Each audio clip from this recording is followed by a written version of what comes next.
Ladies and gentlemen, what a fucking weird ass 24 hours it's been. In the last 24 hours, one of the major aides of our President of the United States, Donald Trump, was tested positive for coronavirus, which then led to everyone who was in association with that aide to be tested. And we found out our President and First Lady have coronavirus. One of the senators from Utah state here, who basically was in complete physical contact with everyone at this announcement ceremony earlier this week for this new nomination of a Supreme Court justice. He just tested positive for coronavirus, as well as the president of Notre Dame, who was also at that event, tested positive for coronavirus. Okay? Essentially what we're having is a full-blown governmental outbreak of coronavirus. Of course, now everyone's getting tested. I would guarantee you there's going to be, today, over the course of today, there's going to be a ton of people announced in our government who have coronavirus. All right? Now, I could sit here and I could be political about it, or I can be kind of common sense about it. I'm not going to say a word about political parties. I'm not going to say a word about who should be in charge of our government, because that's not my place. All right? But what I can tell you is that common sense prevails, and the rest of the country has been told you must socially distance, you must wear a mask, you must wash your hands, you must not gather in groups, you must stay the fuck away from other people to stop the spread of the coronavirus. But apparently the people in our government think that they're better than us.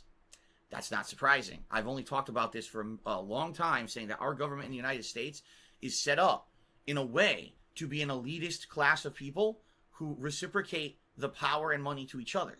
It's just how our government's set up.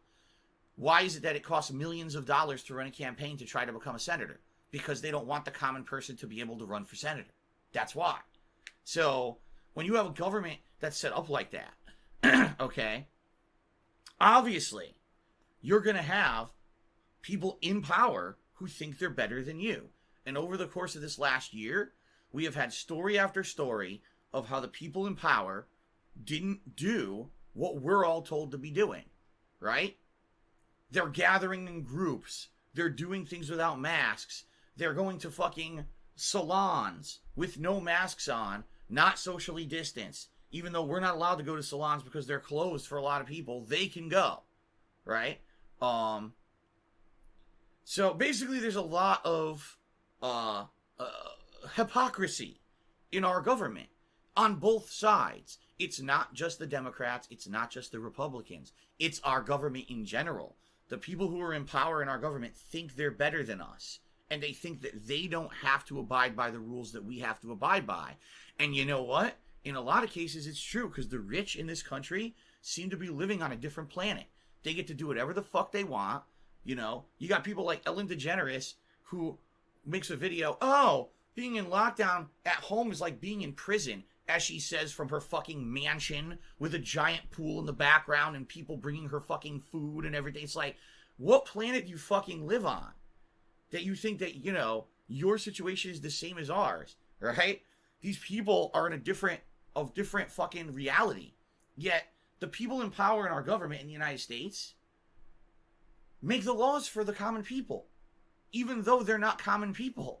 They're filthy rich. Every fucking one of them has so much money, and they also make so much money from lobbying and shit. You know, all these companies that pay them in various different ways for them to get their personal interests pushed through government laws and the like. So these people who rule us, essentially, and I mean that, they rule us. They dictate to us what's law and what's not, what we need to do with our lives and what's not. All right? They can't even push through laws or bills to help us at a time when most of us are hurting bad. You know, not me in particular, because this year has been a fucking wild ride for me too, where things have kind of flipped for me and actually been very positive. But I know there are a ridiculous amount of people in the United States who are hurting. All right? They are hurting bad. Really bad. can't get a job, lost their job, no money, can't pay the fucking rent. It's bad. What did our government do? They passed one bill to give everyone a $1,200 stimulus check. And since then, which was what, 4 or 5 months ago, however long ago it was, they have done diddly fucking shit.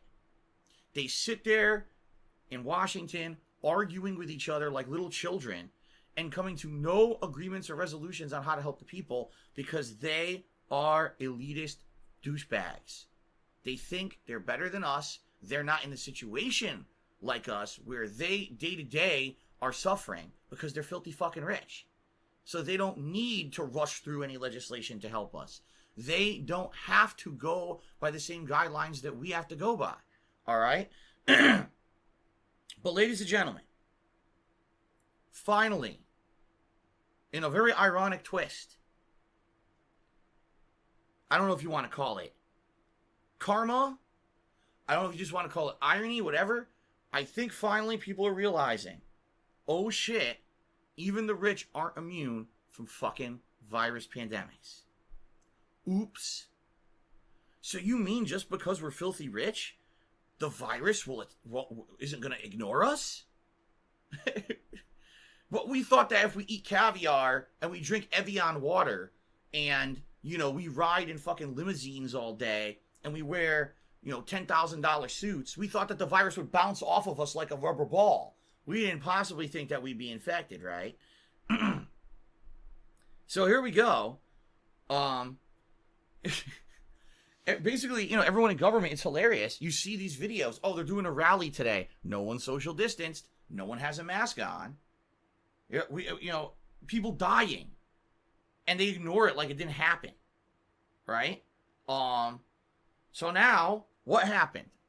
This week, there was the nomination of, I think her name is Barrett, Amy Barrett or whatever, as someone who's going to be to take over for Ruth Bader Ginsburg, who just passed away recently, Supreme Court Justice, and Amy Barrett was nominated to be the new Supreme Court Justice. So, what do the conservatives decide to do? Let's have a big fucking party for it. Let's all get together. Let's hug. Let's schmooze. And in ironic twists, everyone was given a mask at this, and no one wore it. And they even have video of the people at this event hugging, kissing, you know, shaking hands. And they have masks in their fucking hands. Instead of on their faces, they put them in their hands as if they were immune to the virus. All right? And the floodgates have opened because people are testing positive from this party. They've got video of this senator from Utah who is hugging and schmoozing with everyone openly, no mask on. He tested positive. Like I said, the president of Notre Dame was at the event. He tested positive. The president's tested positive. The first lady tested positive. We have chaos. Because what does this mean for our upcoming election? Right? What does this mean? I don't know. I'm not a political guy, as you know. I'm not going to sit here and tell you, oh, this means you vote this way, you vote that way, you do this, you do that. All right? You guys know me. I'm middle of the road. I hate both the Democrats and the Republicans. I think they're both scum.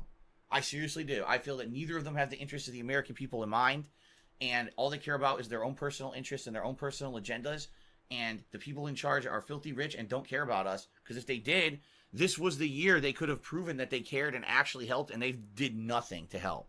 One $1,200 stimulus check does not save America. By the way, they had tons of money to throw to companies and military spending and all kinds of shit, but they had no money to give to the people, you know? So, if anything, this is the year that proved that, you know, our government is an utter failure. It cannot handle any kind of panic situation at all. It's not set up to. It's just set up to protect the upper echelon class. But it came back to fucking bite them because even they aren't safe from coronavirus, you know? I'm not happy they're getting it. I'm not. I don't want anyone to get coronavirus. I don't want anyone to get sick. I don't want anyone to die. I want this thing to go away as soon as possible because, you know, it's funny how we all sit here around and complain about life, and then when that life is irrevocably changed by something like coronavirus, we all wish we could just go back to the life we were complaining about constantly, right? That's how life works. You don't realize what you got till it's gone. So now that We've all got various phases of opening, and we can't have life full on as we know it. We all wish we could go back to that life that everyone complained about back then. I don't know, man. It's just, to me, it's chaos. Like, if the president gets really sick from this fucking thing, right? Does that mean the VP will take over? Will he take over presidential duties? I don't know what happens in these situations with the election right around the fucking corner, right? The election's November. And this happens now. It's like, oh my God. So, again, the only reason I'm addressing this is so chaotic. And obviously everyone is affected by it. Everyone in the world is talking about it. The financial systems are breaking down. The Dow and S&P, which are the stock markets here in America, crashed overnight because of this news. It's just like insane. Okay? And I don't know what's going to happen. I don't think anyone knows what the fuck's going to happen at this point. This is stacking up to be the most chaotic year in history at this point. And I actually said this last night on Twitter as a joke. I was like, the only way this year could get any more chaotic is if fucking aliens land to trick or treat by the end of this month. The fucking Martians come down. Trick or treat, give us candy. What? No, really, just give us candy. We'll be out of here. What? I would believe it. If you told me today that the Jupiterians just landed and, they're asking us for pizza, I would believe it. I give up on not, talk about most unlikely scenarios. That's 2020. 2020 is the most unlikely year ever. So, at this point, I don't know what's going to happen. I don't know what's going to happen with our government. I don't know what's going to happen with our lives. I'm along for the ride like you guys, okay?